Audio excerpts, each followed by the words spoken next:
Well, the weather's warming up. I brought the bikes out for the first time since I think beginning of December. And I've been charging the batteries all winter. And I shook the gas in the tank up. I braked and pumped the front end up and down and side to side to try to stir the stratified gasoline up in the gas tank, because I know that the methanol in the water that the ethanol absorbed is at the bottom of the tank. Now, when you have a bike that has a petcock like my Venture, the petcock will have a reserve. What's a reserve?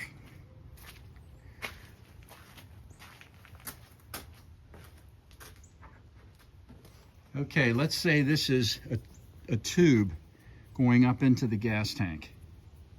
All right, and my hand is at the bottom of the gas tank.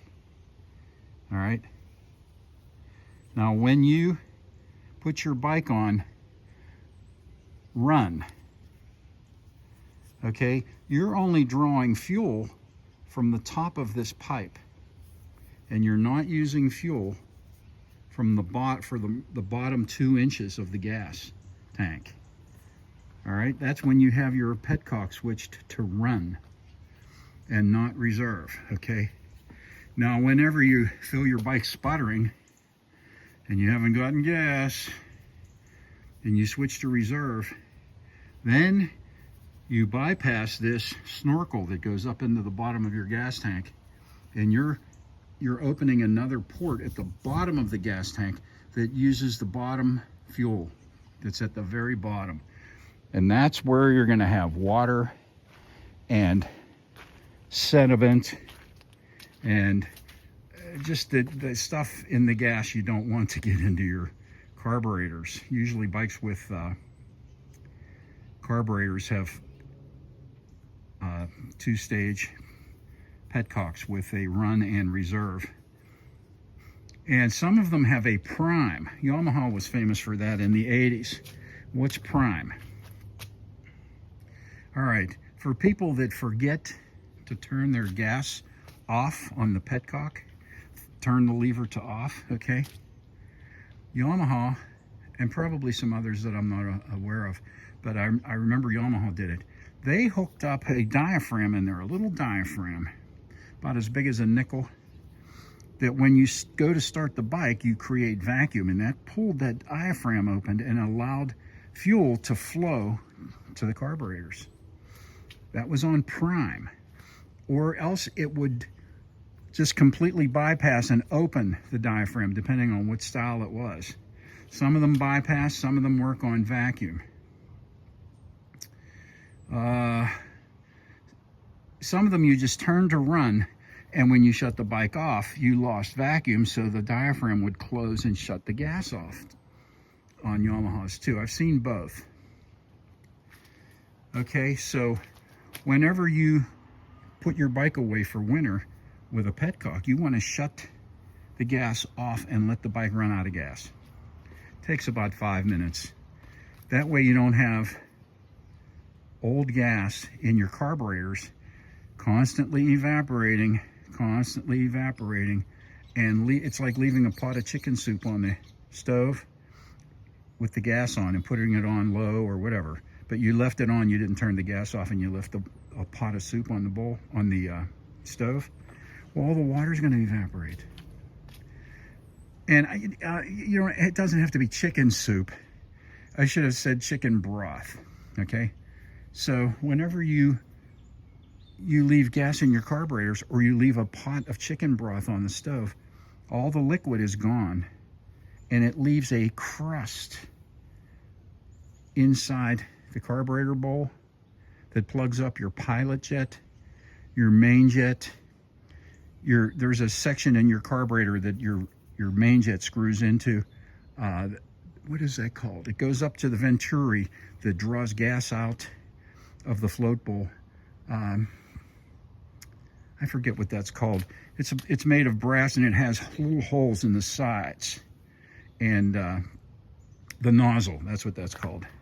All the holes in the nozzle get plugged, and your bike won't start.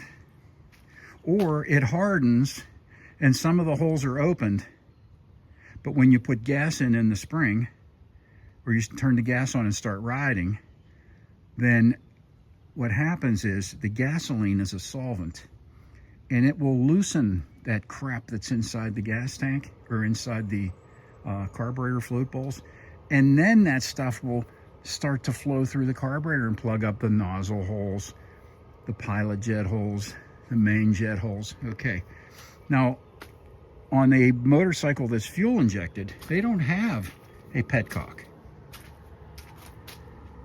So when you turn the key on, that fuel pump is drawing from the bottom of the tank. The fuel pump has a filter on it, and hopefully that will catch all the debris. It won't stop the water. There will be water in there. If you've ever seen mercury, how it sort of has some body to it, you put it on the ground and it'll move around, and it just has this little body that conforms to wherever it's at. Quicksilver, mercury, whatever you want to call it. Well, that's what water looks like when it's in your gas tank in the bottom. It'll be down at the very bottom of your tank. It's heavier than gasoline, and you don't want to turn your petcock on and go to reserve on a motorcycle that you haven't run it on reserve every once in a while to use up that little bit of water that's going to collect in there over time. You're not going to have that problem with a fuel injected bike as often, because you're always you're drawing gas from the bottom of the tank, not from a snorkel that sticks up 2 inches in the tank. That's why it's important to run your bikes with petcocks when you're going to get gas. Flip it to reserve every once in a while, maybe once a month, so that you use that gas that's at the bottom of the tank that has absorbed water. That's the ethanol. It's alcohol based. It absorbs water. That's the same reason you have to change your brake fluid and your clutch fluid, because that's alcohol based, and that absorbs water right out of the air. There's a little breather on these caps to allow the pressure to equalize. You know, as your brake pads wear, you're losing fluid. It goes down. And that's why you don't want to overfill your reservoir, because when you have to push your pistons back to put the thicker brake pads back in, if your reservoir is full, you're not going to be able to push that brake fluid up any further and get the new pads on. So you have to change your brake fluid at least every 2 years, maybe every 3, depending on how humid it is where you live. Your clutch fluid is more important, because you're pulling that clutch lever in 10 or 11 times every time you go from neutral, 1st, 2nd, 3rd, 4th, 5th, 6th, and back down, 6, 5, 4, 3, 2, neutral.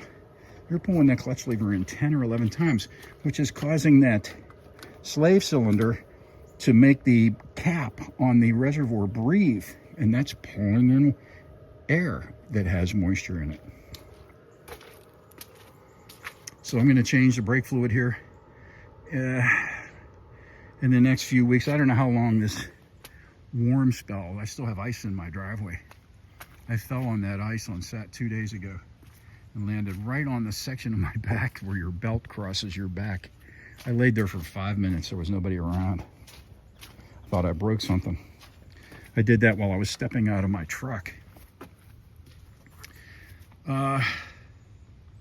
So my bikes started right up,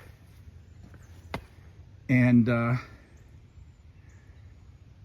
just wanted to run them. They say it's not good to run them for a few minutes. I let them run. I let them not just sit there and idle. I held the RPMs up just a bit, and I don't rev them when they're have been sitting for a while.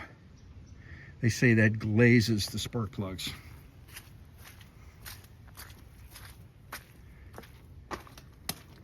I don't know. But anyway, the weather's cracking. I'm getting ready here. I have to go down my list and check everything from tire pressures to, and change things like brake fluid, clutch fluid. Well, this doesn't have a master cylinder for the clutch.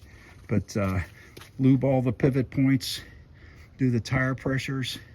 I changed the oil in both of my machines before winter. So the oil has not many miles on it. You know, you don't want to park your bike before winter with oil that has 6,000 miles on it, because it's more acidic than new oil. Oil's only new one time.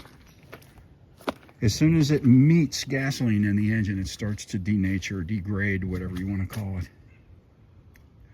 But anyway, this started right up. I'm going to start it up because I want to pull it in the garage, and my back still hurts from pancaking on my back the other day. That's how it started after sitting for 8 weeks.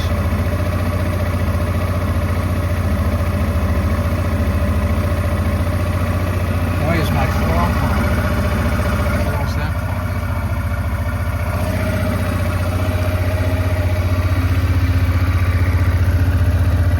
Anyway, I'm jonesing to go riding here. I've heard a few bikes on Saturday, and I heard some today, which is Monday, first Monday in February. You know, I don't know if the groundhog, Punxsutawney Phil, saw his shadow or not. And he's only about 80 miles from me. I've gone to his summer festivals. They have a big deal like they do on Groundhog Day. They have one in September every year. And you pay like 20 bucks. And it's all the corn on the cob. You get a steak, baked potatoes, peanut deep fried turkey, all the hot dogs and hamburgers you can eat, and all the beer you can drink. But personally, I wouldn't even sniff a beer on riding a motorcycle. I have a CDL license. The acceptable level of alcohol is much lower when you have a commercial driver's license. But I won't even think of having a beer when I'm driving. But anyway, that Punxsutawney Phil, Punxsutawney, Pennsylvania is not far from here. It's about an hour and a half, maybe 2 hour ride. And I haven't heard if he saw his shadow or not. Anyway, it's getting close. I'm getting excited again. And it'll be everything at once. I'll have to start cutting grass, open the pool, do the bikes, get the garden ready.